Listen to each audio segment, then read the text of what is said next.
Oh, yeah? Stop. That three-letter word for bug ain't right. It has to end in a T. Put down Nat, N-A-T. Now, look. Ed, Nat is spelled with a G. Nat is spelled N-A-T. Put it down. Alice, I gotta go along with Ralph. I got a guy that works with me in the sewer. He don't spell it with a G. Nat Birnbaum. There you are. Nat Birnbaum does not spell it with a G. Put Ed, it down, N-A-T. the word you're looking for is ant, A-N-T. A-N-T, that's right, that fits. Thanks. Put down Nat. But ant fits. Put down Nat! Hey. Testing, hot outbound count. 1, 2, 3, 4. You wanna hear? Lower your right shoulder. Go! The Honeymooners Podcast. The only podcast that is all about the greatest show of all time. With the stars, Joe Conti and Louis Fatts.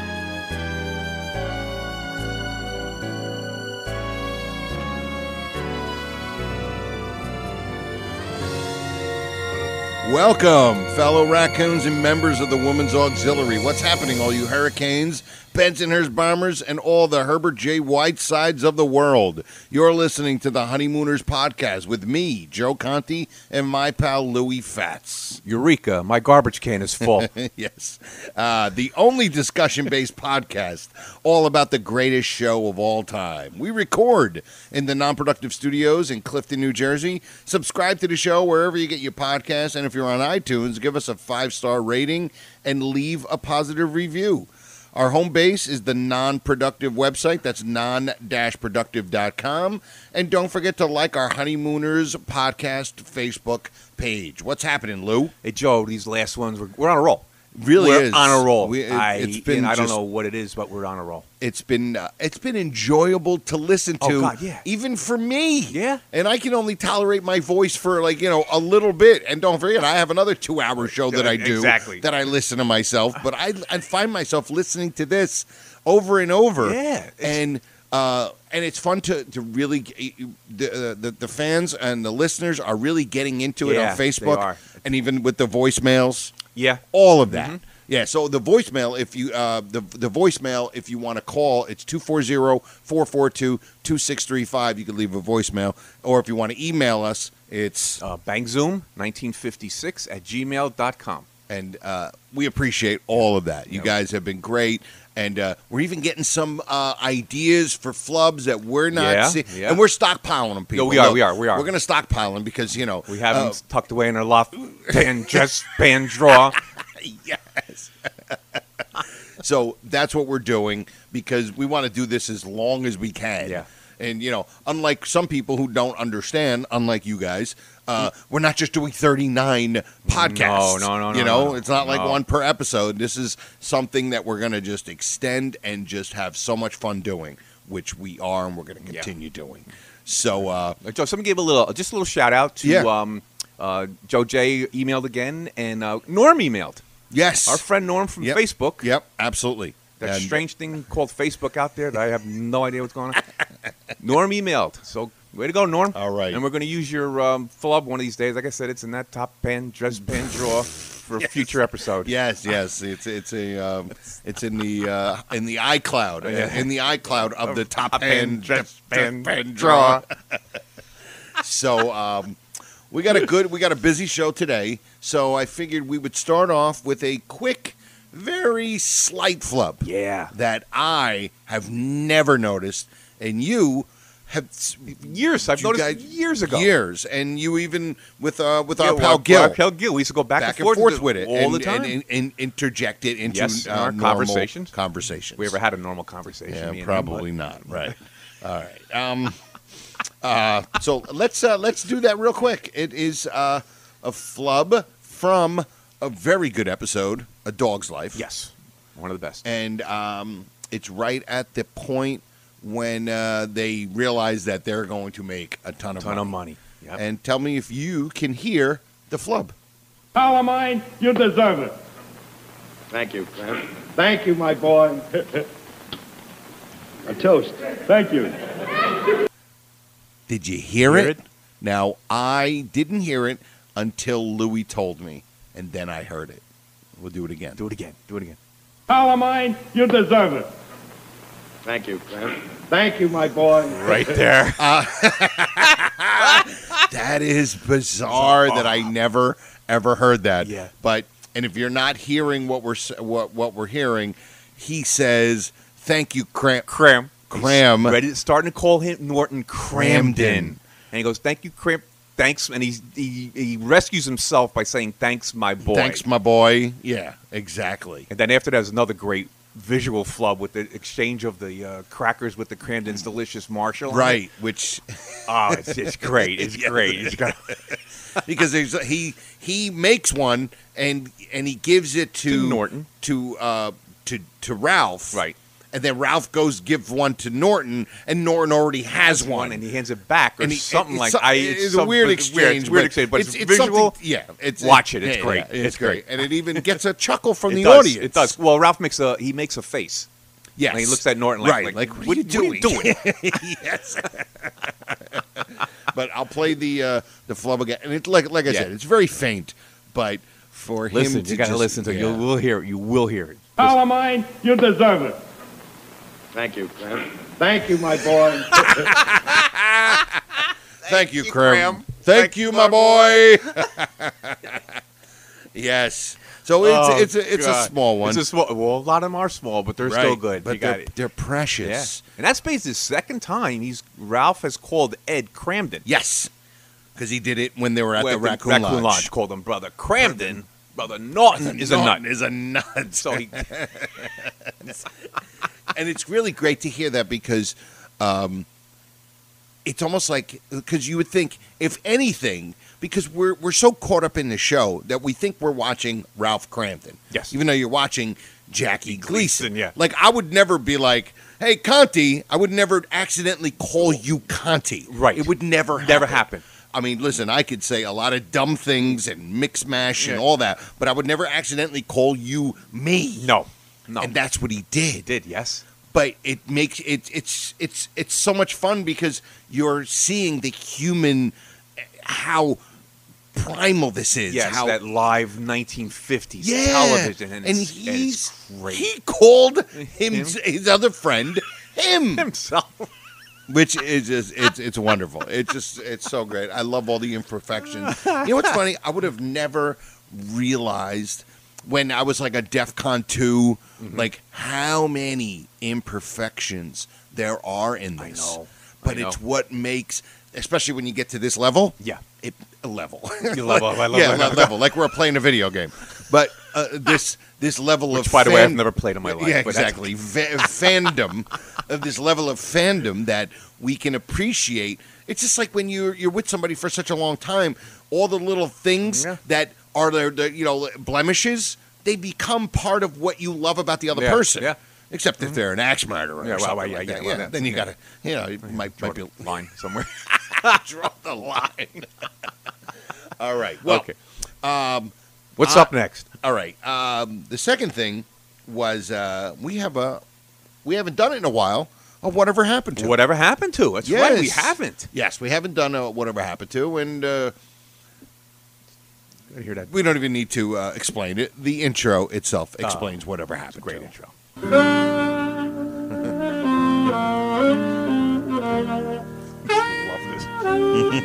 The Honeymooners podcast presents Whatever Happened To. The boys go deep into their shallow minds and try to imagine what would have happened to certain situations in the show if the episode had a to be continued or a part 2. Yeah, I know. Joe and Louie need real jobs. And now here's Whatever Happened To.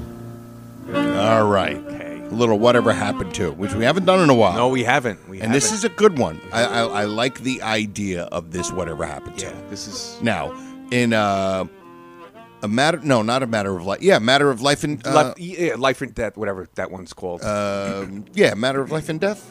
I forget what whatever it's called. But matter of life and death when he thinks he's going to die. Right. And he goes to... What's the guy's name? Gersh.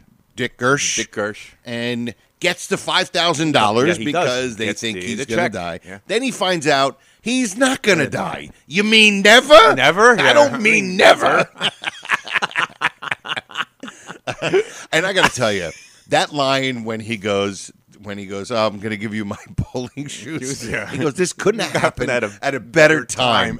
Dude, it's like, to me, top 10 line in the whole series. It is. And he goes that, and he gives him that little punch thing, like, buddy, pal. And you know what's so great about it, too? You just say it's top 10. I agree with you, but it's a line that nobody ever repeats or says. No. You know, there are those standard lines we all say all day long. Right. Yeah. That's not one of them. No. Couldn't have happened at a better time. And it's just a great line. Yes, it is. Total disregard for his best friend dying. So then what happens is he gets the $5,000. $5,000, yep. It's the and $5,000. puts it in the bank. And then he finds out from Alice that he's not going to die. And now he's flipped out because the $5,000, they're going to sue him, put him in jail. Right. But then what happens? Well, he finds out he's not going to die. Finds out he's not going to die. So he comes back with this $5,000 check and hands it back to Mr. Gersh. Right. Which, by the way, in today's money, it's like almost $50,000. Okay. Yeah, that's true. So, and Gersh says to him before all this happened, the country is crammed in conscious. So this thing is selling magazines like crazy. Right. You know? And then he comes in with the news that he's not going to die, and boom, boom, boom. And then at the end, you find out, hey, they like this story even better than the original one dying. because it's so idiotic that he thought he was going to die. Bizarre. But because it was a dog and all that kind of stuff. Well, here's the thing. Why didn't he get to keep the $5,000? He's still selling magazines. I Whether the know. story's true or false. I know. They still gave him a story. Would he get nothing out of I know. He got nothing. Sold tons and tons of magazine subscriptions, and he gets nothing. And another thing. I don't buy any magazines. I don't want to buy any magazines. And then how about when he first finds out, he's like, oh my God, it's like being born again. Yes. Which I really love. There's something really, there's something about the episode when you see a man who thinks he's going to die and he only thinks about it his wife and all that kind of stuff. Yeah. Then he thinks, my God, I feel born again. Yeah. And the first thing he wants to do is take the $5,000 and just go out on the town. Yeah. And Alice is like, well, that's she doesn't say anything, but she's like, okay. And I'm like, wait a minute, would you actually do that? You just got like $50,000 in the bank. You're just gonna go spend it on Chinese food? Like it was completely irrational. You expect that from Ralph, but you don't expect that from her. You expect her to be like, whoa. You want to spend a couple $100? We'll go to the Colonnade room, Hong Kong Gardens. We'll meet Bill Davis there. We'll pay for the meal this time without saying, okay, Bill. Okay, Ralph. But no, he's like, oh, we're going to spend the $5,000, and then they never get the $5,000. Even there's got to be something. Maybe not the whole $5,000, but something. Mr. Gersh has got to give him something. First of all, he sells all these magazine subscriptions, and now he is nationally embarrassed as a human being. Man thought that he was that a dog thing was him. Arterial monochromia. He couldn't remember his own doctor's name. Yeah. So the idiot thought that what the dog had, he had.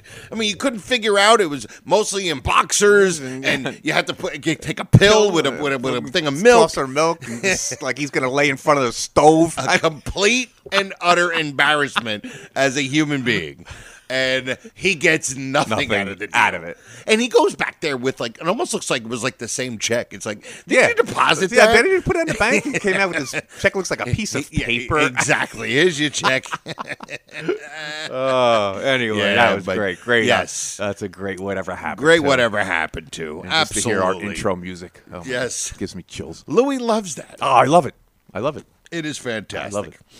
So, I wanted to bring up something real quick. Now, we all know, I think anybody who's a regular listener knows that my wife is not a fan of the show, right? No. She doesn't dislike it. She just doesn't care for it. She doesn't care about it. It's, she doesn't here care. or there. Yeah. So I was watching Young Man with a Horn, and I was watching it because I was trying to get some information off of the thing for this lovely podcast that we do. Yeah. So I happened to just be like, hey, so she's watching it with me. And And I was telling her, I was like, hey, you know what? What's really cool about this? My wife's all into different vibrations and positive energies and positive thoughts and affirmations. And she's trying to get me into that. And I'm kind of falling into that because it ain't going to hurt you, you know? Can't hurt you, pal. It's homemade. So I was saying how, that's it. Can't hurt you, pal. It's homemade. But you're seeing that, hey, this episode, it's in that vein where the guy's like, hey, I just, Mr. August Gunther was like, hey, I decided to, and I thought, he basically said, I thought positive, and I said, I'm going to be a success, and that's what happened. Was it, yeah. So my wife were watching it. And like I said, my wife doesn't care. And she's sitting there, and we're watching the scene, and, August Gunther and his wife come there, and they allow him. Right. And then my wife, in her own little wisdom, just looks, and she goes, about August Gunther, she goes, he could have at least bought him some donuts. I'm like, that's what you took out of this? That's the whole thing out of this? Yeah, nothing. He came there empty-handed. He could have bought a bag of donuts or something like that, which I thought was kind of funny. I'm like, you know what? You're right. She's right. Gunther should have came there. Hey, listen, can we roam? We're strangers. Can we roam around your apartment for a few minutes? And nothing. I'm not going to give you any. Hey, I come here bearing gifts. And it took Alice like 3 hours to show Mrs. Gunther the bedroom. Yeah, like, a 13 by 10 room. What were you showing? Yeah, I know. What were you doing? Showing her the bathroom? Hey, look at everything is so clean. Look at that. You see the plunger in the corner? Did you have them back in the day?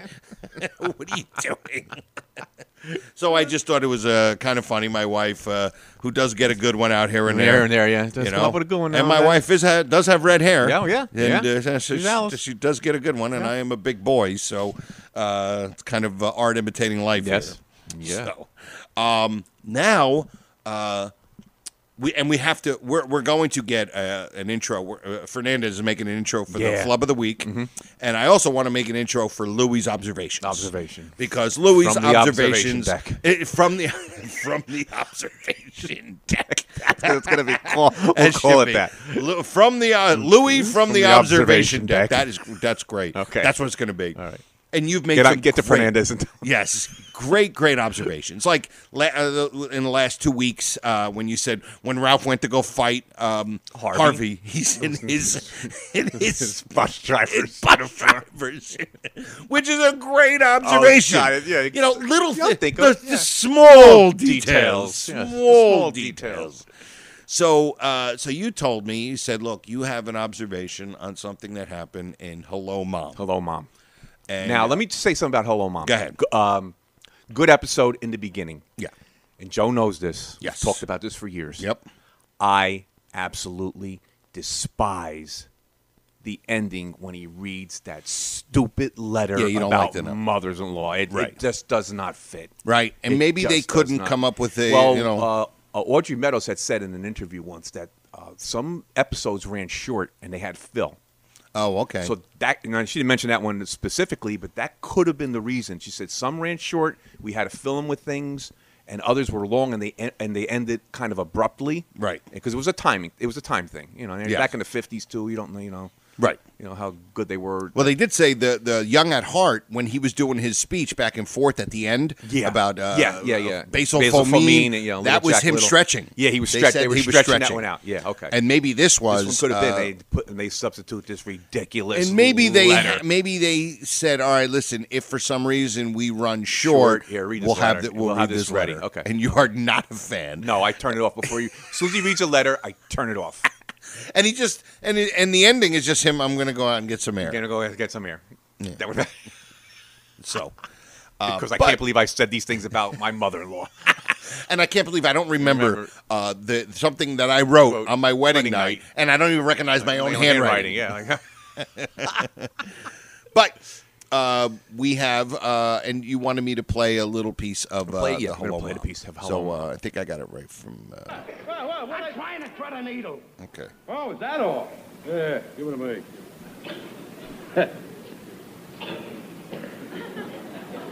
Come on.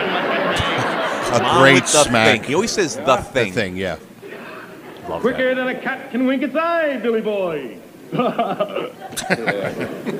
Boy. boy. Well, I can see Ralph is in his usual good gay spirits. Yeah.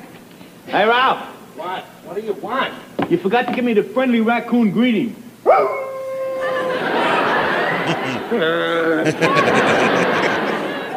Now I can see why all the world loves the fat man. Hey, Alice, mind if I do the puzzle on your paper here? No, go right ahead. I don't know what this observation is. I have no idea. Okay. Joe doesn't know this. I didn't. Let me see here. There. 4-letter word for place of dwelling. House. H-O-S-E. That's the trouble with these things, Alice. You know, they don't present a challenge. You know, they're too easy. Yeah, real easy. Easy. E-S-Y. Boy, you must be a wizard at these things, huh? A minute. Come in.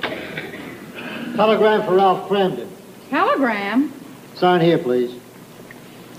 Same guy that sent the doctor the doctor's note too. Let's do this on the side. He's a delivery man on the side. Next to me, Uber Eats. Yeah. Ralph? The telegram just came. Telegram? What does it say? Well, I don't know. I haven't opened it yet. I hope it's not bad news, Ralph. You know how telegrams are. Might mean sickness in the family or something. Hey, Ralph, what's an 8-letter word for incognito? You think it means sickness?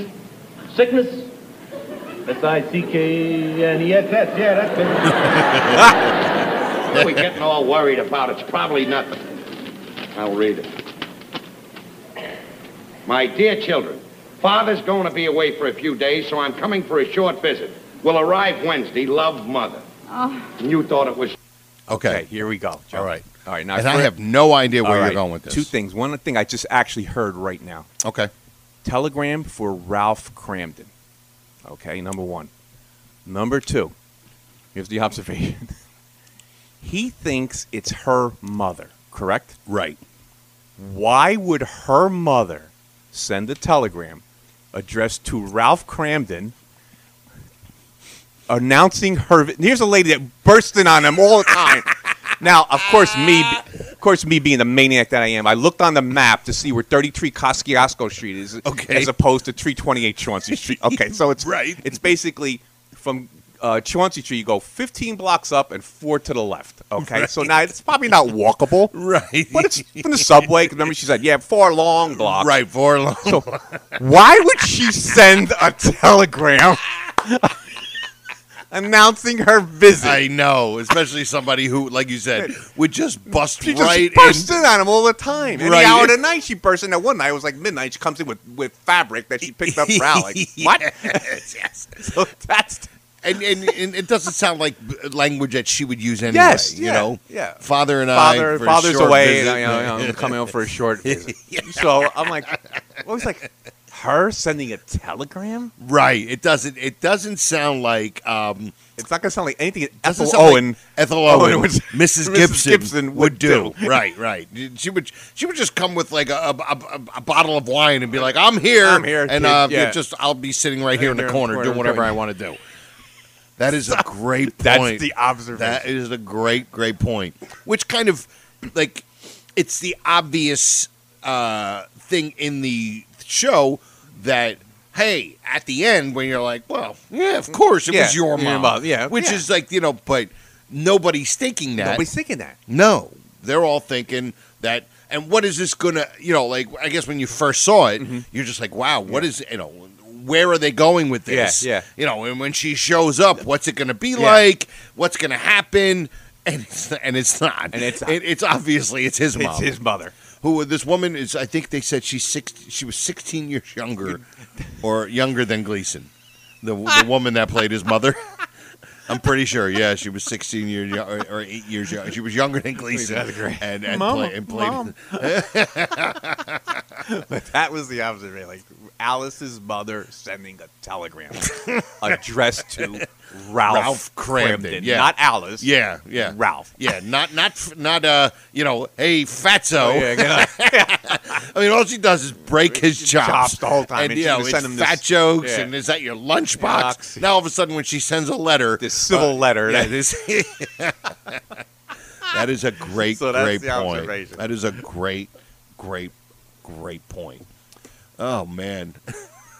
Well, I think that is a great way to kind of come to a close here. But we still got to do trivia. We got to do. We didn't actually break down an episode this week because we had a couple of segments that we wanted to cover. Absolutely. We covered them good. Yeah, we covered them absolutely. good. And I think it was I mean, listen, we're learning, and as I'm listening to the show, it's almost like when you said how all the episodes, the Honeymooners episodes are kind of one-offs. Yeah. And I'm learning, you know what, this is like we're just doing a one-off. It's Right. not like a continuation or, even though the shows, they're not connected really. So it doesn't have to fall into the same exact, fall in line with the same like some exact format. episodes. Yeah. Yeah. This is unformatted. Yeah. The fact that today was probably the most formatted one we've we had. did. We actually wrote these. All right, we're going to do this first, this second. Well, Wow, we that's actually, why threw me off. Yeah, that's why we're so. It's only we're like 25 minutes, which isn't bad. Yeah. So Level. Don't throw my game off. But don't throw my game off. So we can do. We could do the trivia. Yes. But we could do one more observation, real small observation, quick one. You want to do another? All right, now from the observation. From the observation deck. Okay. Come on, Fernandez, get on this. From the observation deck. Okay. Now, what is it? Unconventional behavior when they were on the train. Unconventional behavior. Yes. Okay. Ralph's suitcase is the same suitcase he finds found the the money in. Yes. From Funny Money. Yep. It's one of those where you look and you're like, that is the same suitcase. So he kept the suitcase. He did. In other words, they kept the same props. Right, yeah. They didn't decide. You know what? One of we made. Although his second suitcase in Funny Money was different. Was different. That was nice. Looked like the one Norton came down with the with the get money the bag. and Get the bag. Get the bag. Get the Yeah. bag. So there are probably two suitcases they used in the whole season that they used that they used for for, instead of 4 different ones, they only had 2. Only had 2. That is true. That's true. Okay, so here we go. Yes. I got a good one. This is it's a DEFCON 4-ish. Now really? I don't know, Joe. Maybe let's see. Okay, I'm ready. All right, here's ready. Everybody at home listening or wherever you're at. Here we go. Okay, the one where he hires the maid, which is called. Oh, it's called Woman's Work Is Never Done. Woman's Work Is Never Done. Yes. Okay. They're at the agency. Yes. What is the name of the employment agency?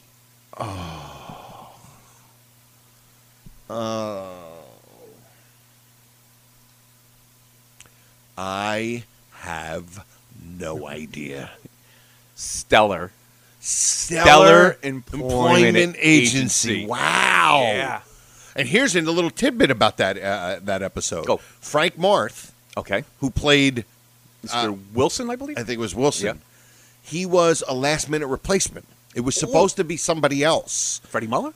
I don't know who it was supposed to be, but he was a last-minute replacement. Really? And how we had the papers there. He was probably reading his lines? He was reading his lines. Oh, okay. Yeah, I read that. I forgot if it was in IMDb or somewhere else, but yeah. That's interesting. So that was, there you go. But it's called Stellar Employment Agency. Stellar Employment Agency. Yeah. You got to read the doors when they. Stellar got you Thelmer. You got your Thelmer. The chubby one's going to be a problem. And this boy looks like he has plenty of midnight snacks. Yes, some late night snacks. That's the good humor, man. Get me a popsicle. Oh yeah, she was great. Oh, she was like a bruiser, God. a total bruiser. Yeah. You know, she would have fought either one of them, and she would have won. I think she would have put Harvey down. She would have. Yeah, she would have definitely got Harvey. Yeah. Yeah. Hey, Thelma, that's some punch you got there. You get a load of fatso there. Get a load of Thelma there. Oh, Joe, talking about that. Remember we were talking about Mike O'Dowd? I saw him in on the waterfront. On the waterfront. And you asked me, did he have any speaking lines? I'm saying, Right. no, I looked at it. I just saw him in the back. He has a speaking line. You I saw went him, back. it was another scene. Yeah, it was another scene. I went back and looked. Right. And he does have a speaking. It's like a one-word line. Right. And he actually has a name. His name is Specs. Oh, okay. He doesn't wear glasses. Usually people would name Specs have glasses. Right, He had no right, glasses, right, but yeah, his name is yeah. Specs.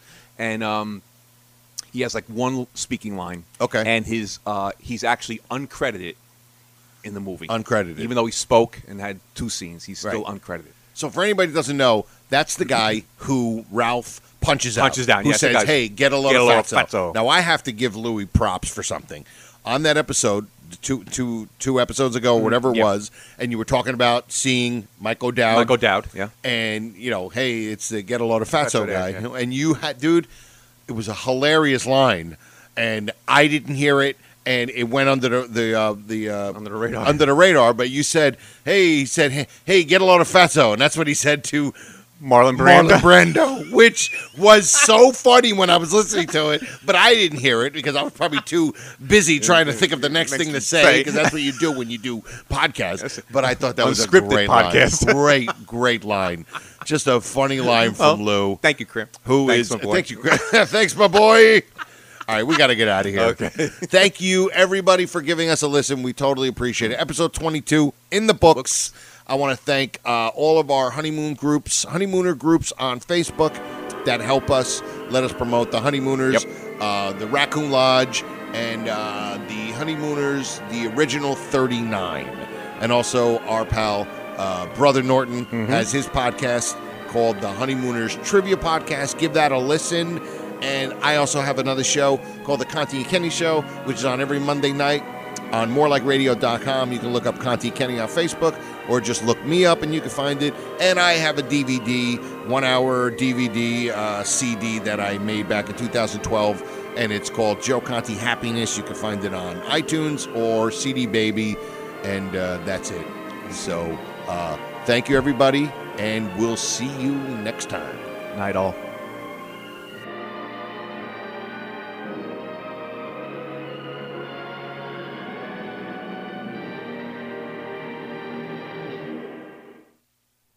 Good night. Good night. We'll have to do this again real soon. How about tomorrow night? This has been a non-productive media presentation. Executive producer, Frank Hablawi. This program and many others like it on the Non-Productive Network is distributed under a Creative Commons Attribution Non-Commercial No Derivatives license. Please share it, but ask before trying to change it or sell it. For more information, visit non-productive.com.